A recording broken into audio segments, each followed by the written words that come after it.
मंगळूर बुद्रुक तालुका मानवत जिल्हा परभणी येथे नाना तंत्रज्ञांनी ऊस प्लॉट लावायचं काम चालू केलंय। आपले मित्र इथं रोडगे सर आहेत, तर आज त्या रोडगे सरांनी त्या नाना तंत्रज्ञांनी ऊस प्लॉट लावायचं बुकिंग केलं होतं दीड महिन्यापूर्वी। तर आज इथं रोपं घेऊन आलोय। तर आता सर सांगतील ह्या बाबा मराठवाड्यात आपल्याला कसं काम करायचं सर सांगा। नमस्कार, माझं नाव बाळासाहेब विश्वनाथ रोडगे, गावाचे नाव मंगळूर बुद्रुक, तालुका मानवत, जिल्हा परभणी।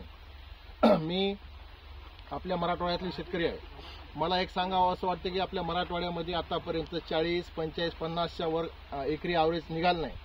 पण मी नानाचे इंस्टाग्राम, फेसबुक याच्यावर व्हिडिओ बघितले आणि नानानी 150 टनाचं जे आपल्याला टार्गेट सांगितले ते मला पटलं आणि मी त्या तंत्रज्ञानाला विश्वास ठेवून नानाला मी 1.5 महिन्याखाली 2 एकरची बुकिंग करून आज नाना माझ्याकडे रोपं घेऊन आले आहेत।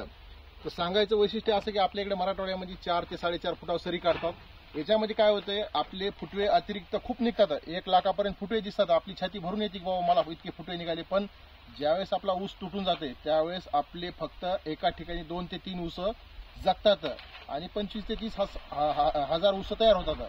याच्यामुळे आपल्याकडे काय होतंय, 40-45च्या वर ॲव्हरेज निघत नाही। पण नानाचं तंत्र कसं आहे, 6 फुटावर 2 तास लावायचे जोडवळ आणि मधामध्ये 12 फुटाचा पट सोडायचा। याच्यामध्ये काय 6 फुटावर रोप लागवड करायची। याच्यामुळे काय होणार आहे, जे आपण ऊस निघणार आहे ते सूर्यप्रकाश 12 फुटात हवा खेळती राहते पण ह्या 6 फुटातलं 100% त्याचं हे होणार।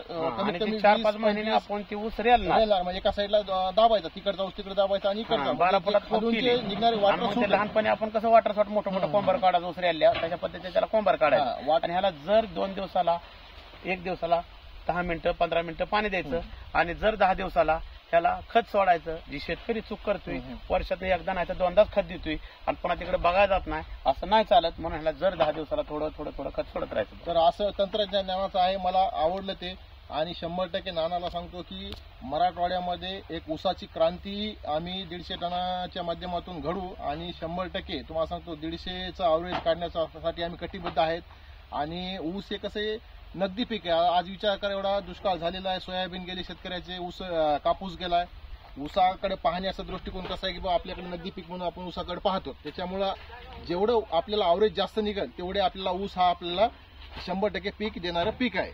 सगळं वाहून गेलं पण फक्त ऊस जागाला तरला जरा तर सगळं आपलं सोयाबीन गेले, कापसे गेले, पण केवळ आपल्याला कोण तारणार आहे तर ऊस तारणार। ऊसाला किती पाऊस हो द्या, तुम्हाला वारं येऊ द्या, ऊसाला काहीच अडचण येत नाही। त्याच्यामुळे मी नाना तंत्रज्ञानाचा 100% फायदा घेऊन 150 टनाचं ॲव्हरेज कसं निघेल ह्याप्रमाणे मी नाना तंत्रज्ञानानुसार लागवड करणार आहे। आजपासून नानाचं माझ्याकडे रोप आले तर उद्या लागवड करून 100% मी 150 टनाच्या याच्यापर्यंत मजल मारणार आहे। धन्यवाद।